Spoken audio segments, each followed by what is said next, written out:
Hello students, welcome to today's lesson. Today we will be discussing a very short yet important topic. Do the words either and neither take the singular form or do they take the plural form? These type of questions falls under the topic of subject-verb agreement. Subject-verb agreement is a very important topic for all competitive exams in which verbal ability is tested. Under subject-verb agreement, there are many rules, and one of the rules is whether either and neither take the singular form or whether they take the plural form. So let's look at this sentence. Neither Ram nor Shyam do as they are told. Neither Ram nor Shyam do as they are told. I want you to pause the video and think whether this sentence is grammatically correct or not. If it is grammatically correct, then why? And if it is not correct, then why not? At the end of the lesson, we will be discussing whether it is correct or not. So let's start. Now there are two ways in which the words either and neither can be used in a sentence. Firstly is when they are used in the form of a singular indefinite pronoun or determiner. So they are used in the form of a singular indefinite pronoun or in the form of a determiner. Now the very basic of subject-verb agreement is that the subject and the verb should agree with each other.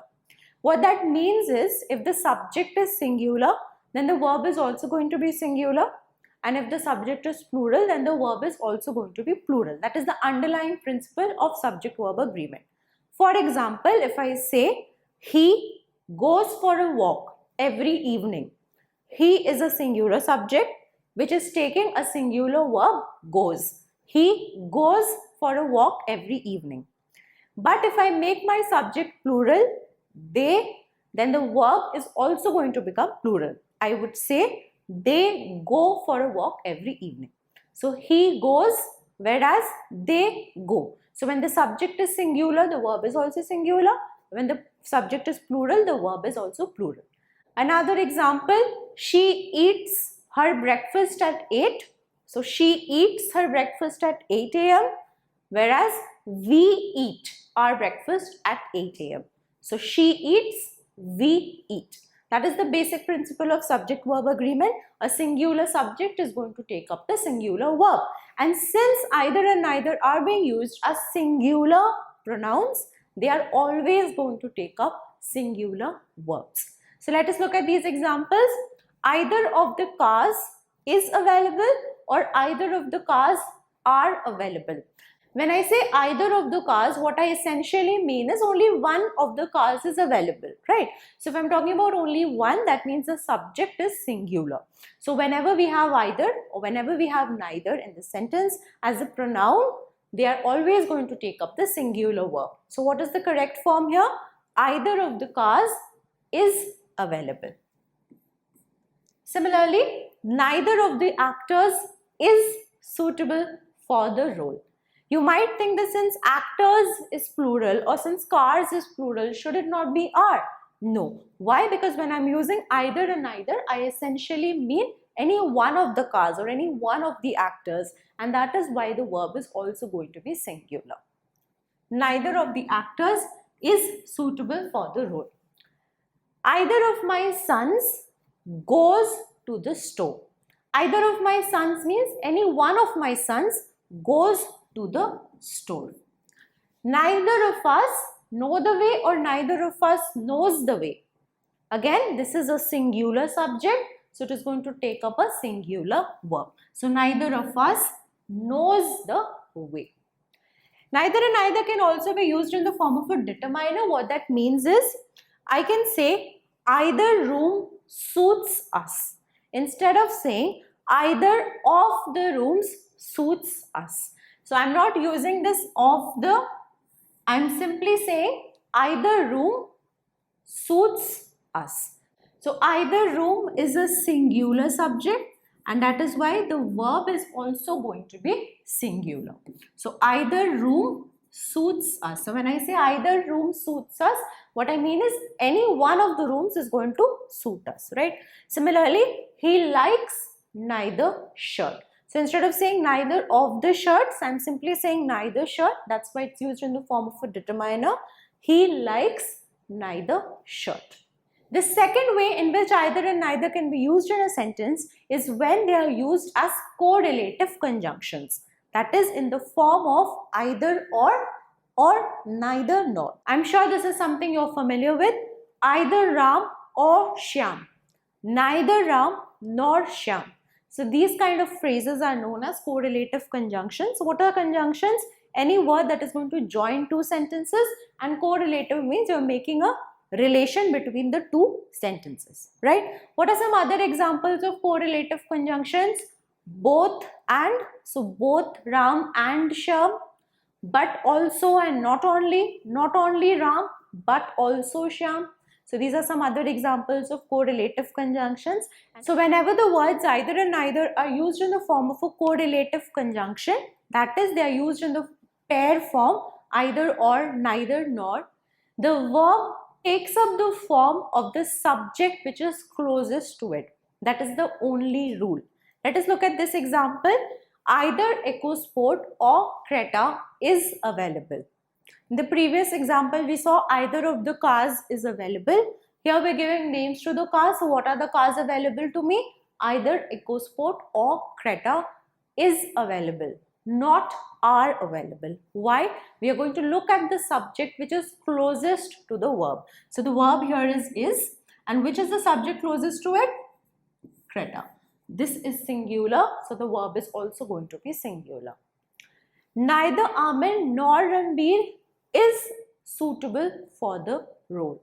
Again, we are going to look at the subject which is closest to the verb. Since this is singular, the verb is also going to be singular, right? Either Kunal or Shreya is coming tomorrow, right?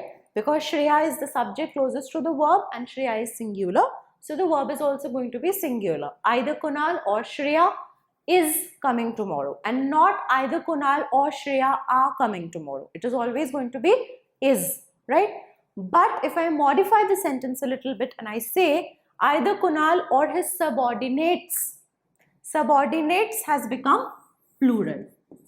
So if the subject closest to the verb is plural, then the verb is also going to be plural.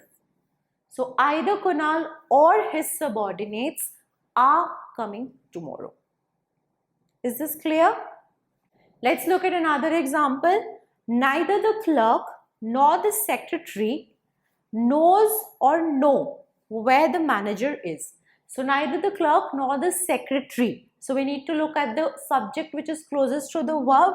The secretary is singular, so the verb is also going to be singular. So neither the clerk nor the secretary knows where the manager is. However, if I modify the sentence a little bit, neither the secretary nor the clerks knows or know where the manager is. So now the subject closest to the verb has become plural. The clerks is plural, so the verb is also going to be plural.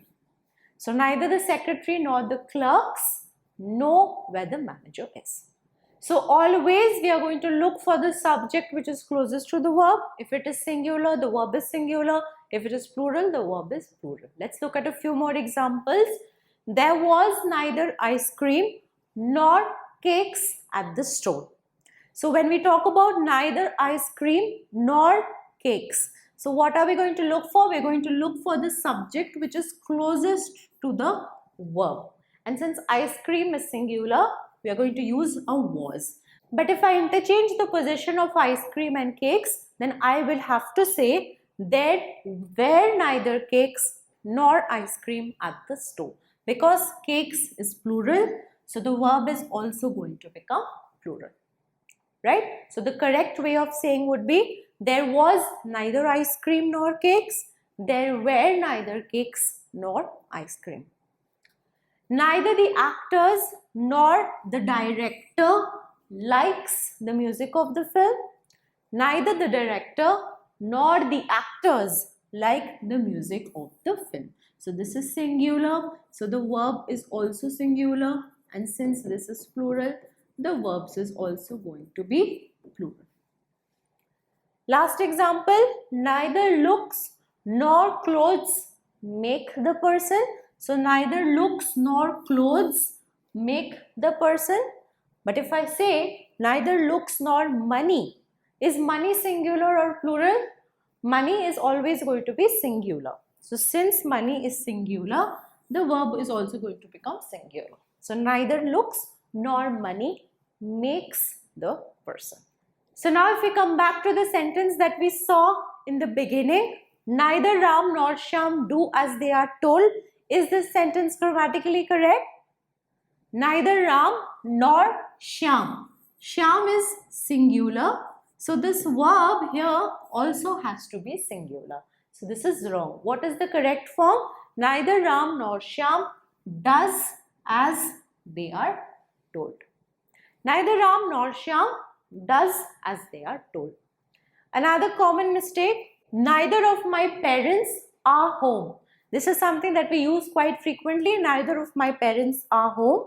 But this is again grammatically wrong. Why? Because when I'm saying neither of my parents, this is a singular indefinite pronoun. It's in the form of a singular indefinite pronoun, and this is going to be is.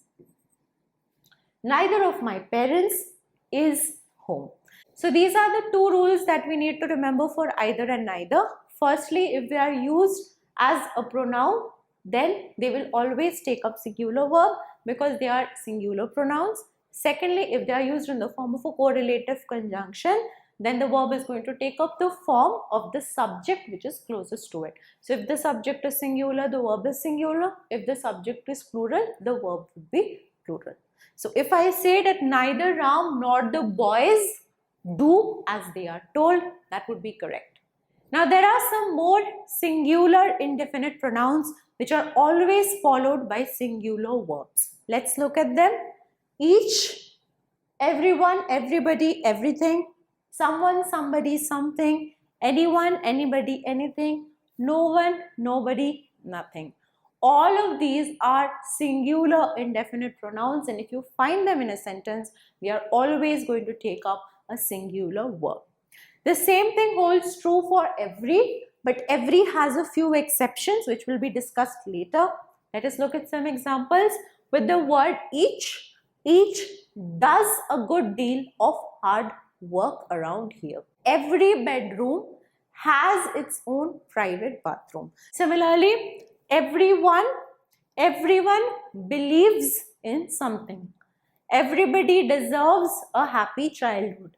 Everything is falling apart. All of these are singular verbs following singular pronouns. Some more examples. I know someone who gives piano lessons.